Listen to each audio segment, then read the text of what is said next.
This is Mark Belton, Super Training Gym, the strongest gym in the West. Here we are lifting with Chad Wesley Smith, aka Fat Wesley Smith. Got my boy Silent Mike hitting up some benches with us as well.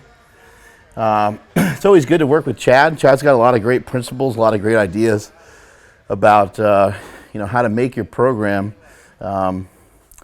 continually work over a very long period of time. Chad is he's got some gigantic kneecaps, as you can see right there. Look at the size of how fat those things are.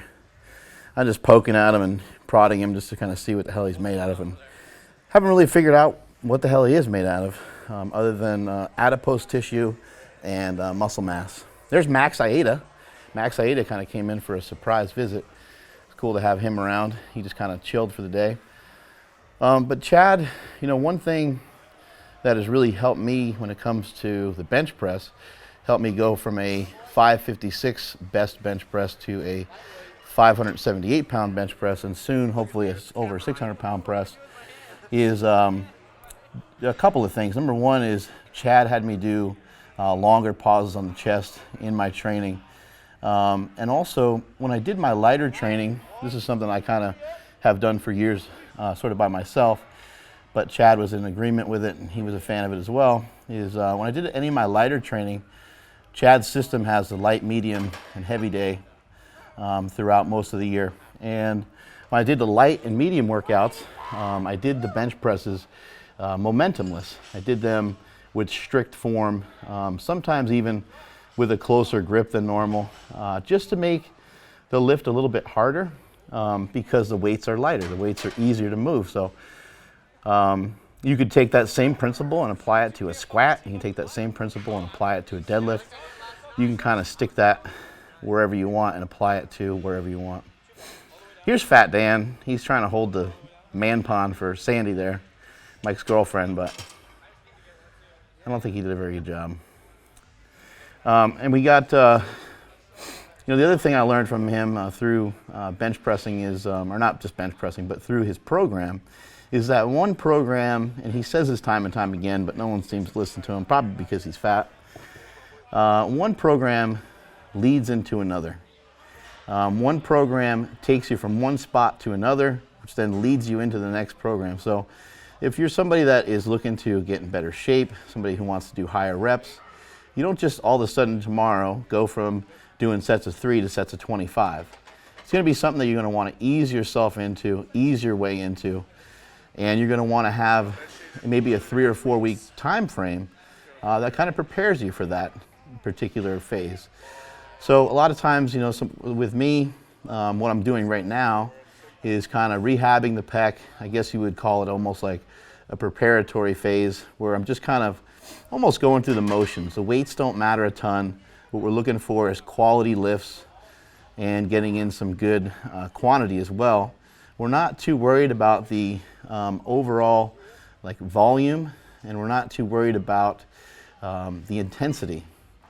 I did blow off a chunk of that left pec, and just trying to let it feel better. So, here I'm just kind of moving around some weight, trying to do the weights with strict form, holding them at the top before I descend, pausing them on the chest for a little bit. And again, on the lighter days and the easier days I had, I would do kind of long pauses. I'd pause for 3 or 4 seconds at a time, and as I got through the training program and as the weights got heavier and heavier, it just got to be easier and easier because I was, once I go to those heavier days, I'd kind of ditch the longer pause. I'd just do more of a regular pause, and I was able to lift more weight that way. So just something you can apply to your own training. If you are gifted at doing close grip benches, maybe on lighter days or maybe through some warm-ups, and maybe even just as an assistance movement, you go a little bit wider.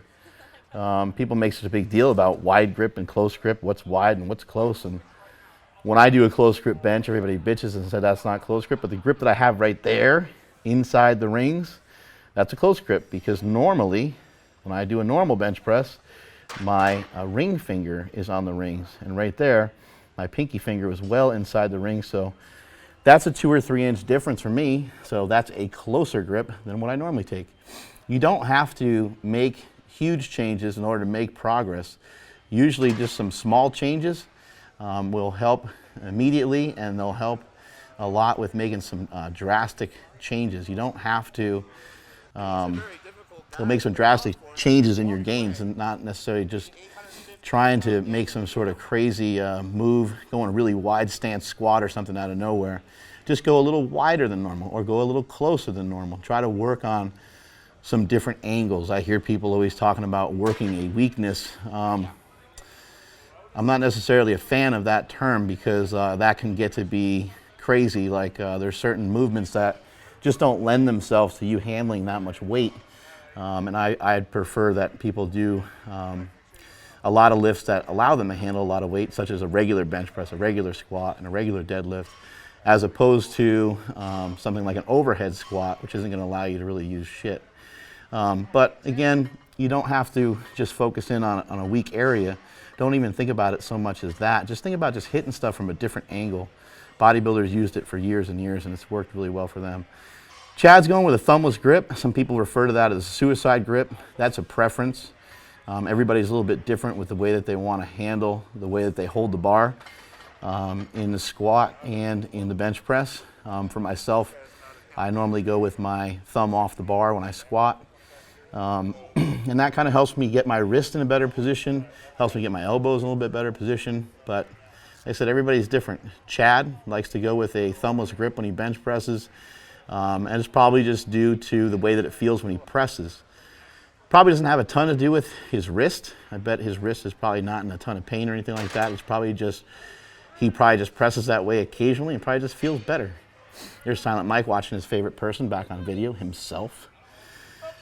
And we're back to bench pressing. So again, we're just trying to get in a lot of work, trying to move the weight around a bunch of times for a bunch of reps, some for a few, and just kind of keep cruising along.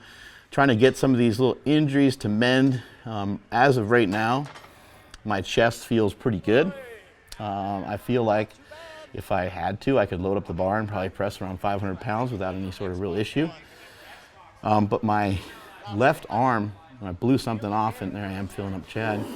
I blew something off, and that wasn't a fart. That was Moneymaker Mike making some sort of weird growling bear noise in the background. But I blew something off my tricep, and that little fucking thing is hurting me worse than the torn pec. So hopefully I can get all these things worked out. I got a lot of things I got to work on myself, along with, bringing in some massage people. Have some people try to work out that area and try to see if we can get some relief so I can start to really press some big weights again. Chad was having a little bit of issue with his shoulder on this particular day. He just came back from Australia. Look how red that face is. That's disgusting. There's Fat Dan trying to dance. I don't know what he's doing. He's trying to get those Silent Mike views. But Chad just came back from a contest in Australia where he squatted like a motherfucker, almost came up with a 992 squat, but tweaked his shoulder a little bit, fell back in the squat a little bit. He completed it, but he just stumbled backwards a tiny bit, and kind of messed him up for the rest of the day. Still ended up with a PR deadlift and a PR total, but didn't quite hit the bench that he was looking for. So, I mean, these bumps and bruises are going to happen. Why are my nipples so hard? Maybe it's freezing. I don't know. Or maybe I'm just happy. These bumps and bruises are going to happen. People talk about injuries all the time, and people think that you can prevent injuries. You can't really prevent them. Shit's going to happen. When you're pushing the envelope, especially when you're lifting the kind of weights that Chad's lifting, there's really not a lifter in the world that doesn't suffer some pretty big injuries at that level. It's just going to happen. Andre Milanichev has been hurt several times. Eric Lillibridge, Dan Green. I mean, those guys they're pushing the envelope. They're lifting weights that other people have never lifted before, and that is going to end up hurting at some point when you're starting to move such big weights. Having somebody like Chad program for me is pretty cool in another way, because he has me do some stuff that I wouldn't normally put myself through. A lot of times I like to bench, maybe do one other exercise. A lot of times I like to go home and just eat some pizza or some ice cream and cry. But Chad makes me do a good 4 or 5 exercises after the lift is over. Something like a wide grip bench press is something I've never really messed with before. It hurts So it's not something I really pushed myself to do, but when you have a coach and you got somebody setting up some of the lifting for you, it makes you do some shit that you may not normally do on your own. So that's a good thing. Strength is never weakness, and that is it from Super Training Gym. Later.